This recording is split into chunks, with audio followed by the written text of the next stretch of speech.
What's up guys, it's Geek Scholar here, and today's special episode we're going to be covering jailbreaking and tweaks and a little bit of history about jailbreaking as well.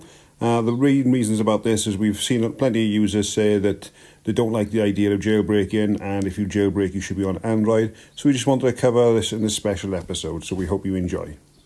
So first up, what is jailbreaking? Well, jailbreaking is basically removing the software restriction imposed by Apple on iOS, iPadOS, tvOS, and it basically then lets you to customize your device a lot more. So jailbreaking has been around for several years, and the first reason for jailbreaking was basically the ability to put an app store on the iPhone, because when it first launched it didn't come with an app store.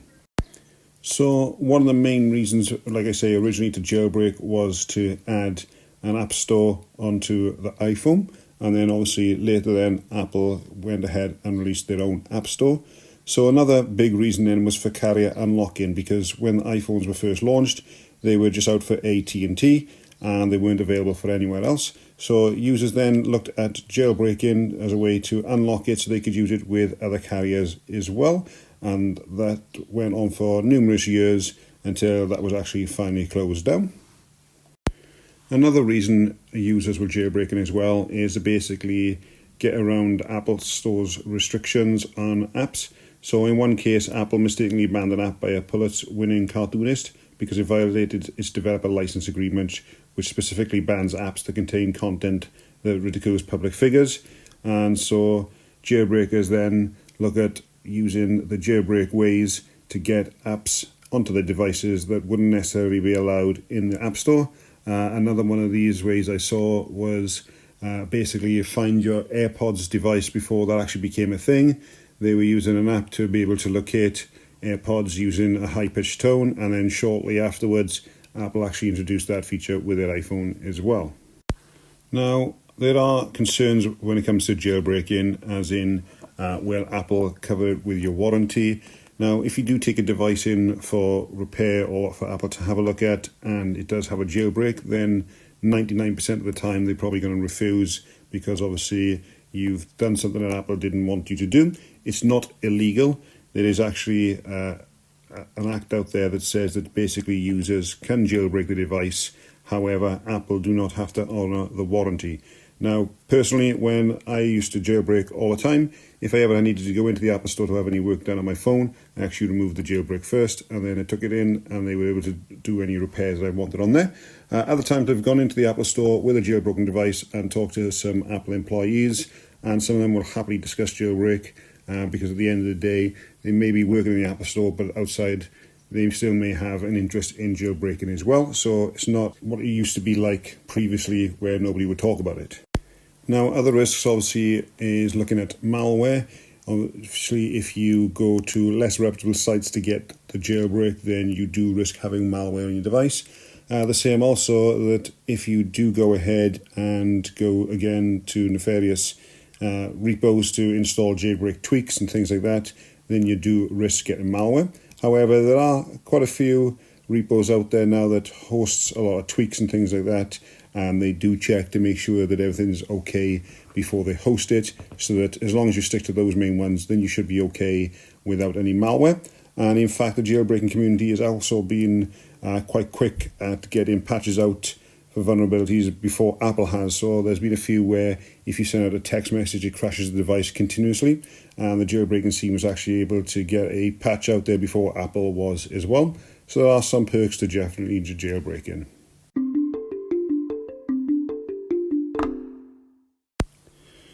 Today's sponsor is private internet access. Did you know that every time you connect to the internet, your ISP can actually see what you're browsing? Did you know that every time you're out and about and you connect to a public Wi-Fi, you're at risk of being targeted by malicious people, and they're able to see not only the sites you're browsing, but potentially your passwords as well? Well, private internet access has your back. When you browse online with this VPN, you're able to encrypt connections and stay safe. So why not check out private internet access? They have some low monthly prices for under $4 a month. Go to geekscorner.co.uk/VPN. Thanks Private Internet Access for sponsoring today's episode. Now, some misconceptions are jailbreakers are basically out there just so they can install pirate apps. That's not always the case. Now, you definitely can install pirated apps. There was MovieBox for quite some time that was available to jailbreakers for a number of years, and then it made its way as Showbox into Android, and then the scene really blew up before action was actually being taken legally as well. So there's definitely that is there, and you do get a set of users. But the same as when shops open, you will get a small set of customers who will just go in with the intention to steal. And it's exactly the same thing when the jailbreaking scene. So not everybody who jailbreaks are out there basically to pirate. People like to go out and customize the devices so it does stand out. And again, you get the argument then of why not get Android? Well, for me personally, I can't speak for everybody else. I've owned Android devices in the past, and the OS is just really buggy, it's really laggy, and after a year or two, it's just awful, where iOS is solid for years and years and years. Obviously, bugs in iOS 13 originally, but Apple continually worked on there with numerous updates, and that fixed it, where Android, basically, sometimes you're just left without any updates to fix any bugginess at all. And yeah, you do get some bugginess with jailbreaking if you're not careful. But again, lately on the jailbreaking scene, we've seen a lot more smoothness than it used to be before. Now, a lot of people don't realise that thanks to the jailbreaking scene, we have some amazing features on iOS that we potentially couldn't have had before. So examples of those was jailbreakers had a control center, and a very customizable one for a long time before Apple even introduced a control center. And then over time, as those improved, Apple has definitely taken some inspiration there with their control center, and that again has improved over the years. Other things then as well is dark mode. Now, jailbreakers have had dark mode for years, and Apple has finally introduced that. Now again, we've seen that on other devices previously, but it's definitely been on the jailbreak scene for a lot longer than before Apple has finally introduced it as well. Now, onto a more personal note, when I first looked into jailbreaking, it was to help somebody out. They basically bought an iPhone that was used to carrier unlock. They didn't realise, and then when they updated the software, it basically left them with a device. So I did some research, and I looked into it because they had to pay somebody £20 to get the device working. So I thought maybe I can save them £20. So I did some research and started jailbreaking my iPod Touch. And I was able then to look into the carrier part and help them the next time they updated their device.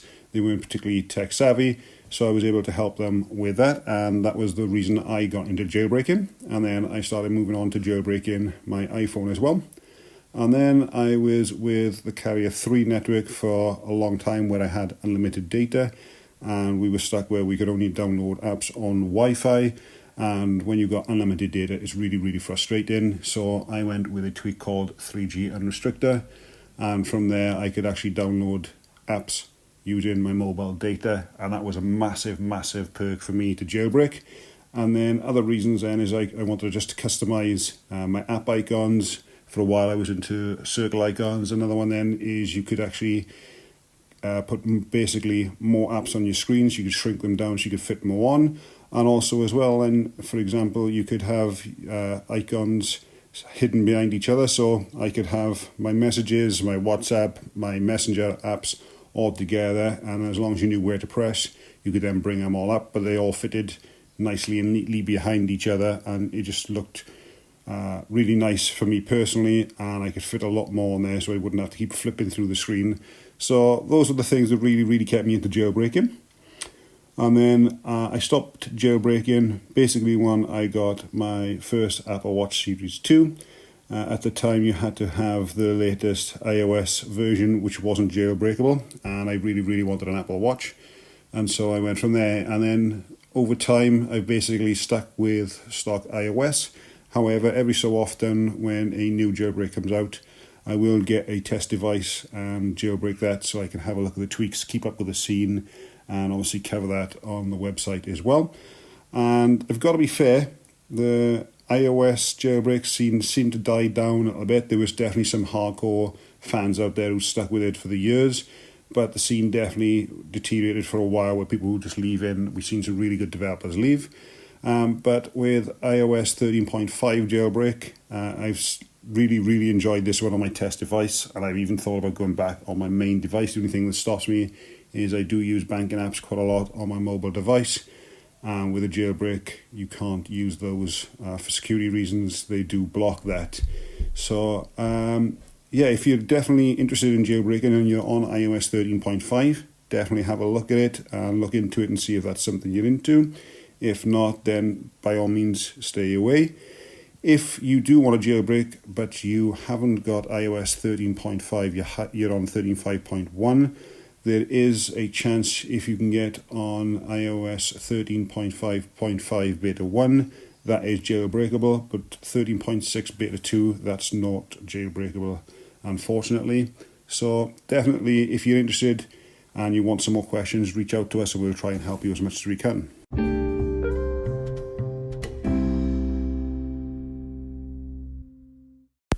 Okay, so that's enough really about the history of jailbreaking and why I jailbroke. Now we're going to be looking at some jailbreak tweaks that we actually like and why we like them. The first one is Improvify, and basically what this does, it takes the Spotify app and it makes it a bit more nicer to use. So some of the features on there, it adds a quick add button to the now playing view that quickly adds a current song to your favourite playlist. You can then set additional playlists in case that song fits somewhere else. Double tap on the quick add button to select out of the three.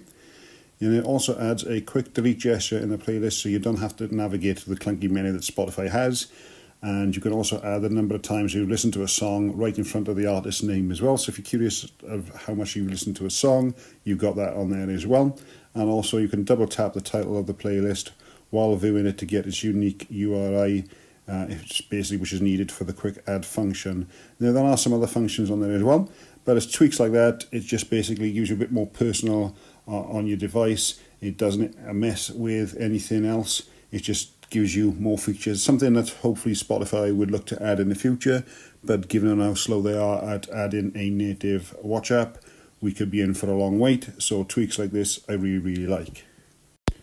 Another tweak I like is called Airs, and basically it takes the Siri home screen and it shrinks it down, so you can either have it into a smaller card view or a notification center. And I actually did a YouTube cover of this, which I'll link in the description below so that you guys can have a look at.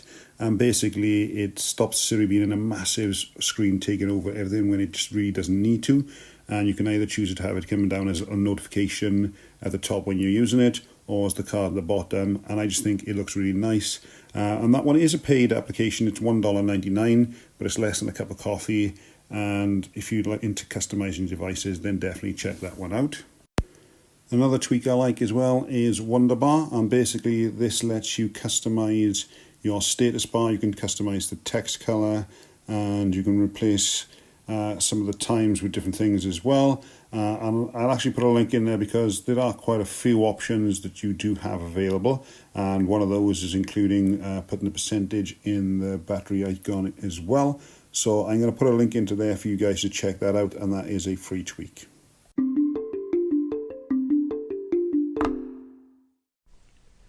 Today's episode is sponsored by Creatively Social.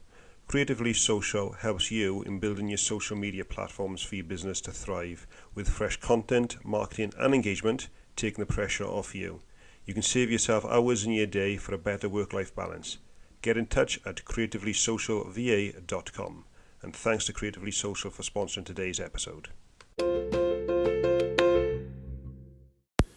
Now, I couldn't go a whole podcast without mentioning Lock Plus Pro, and that's from June's iPhones repo. Now, this is a paid one, however, you do get access to a lot of their tweaks on there, and I used to use Lock Plus Pro quite a lot, and basically you can customize your lock screen really well, and there's lots you can do. And I was at one point, I had a Batman theme background with the time in one place. I had weather somewhere else and a lot of other things going on as well. So it's quite a busy home screen, but you could have it as busy as you wanted or as minimalist as you wanted as well.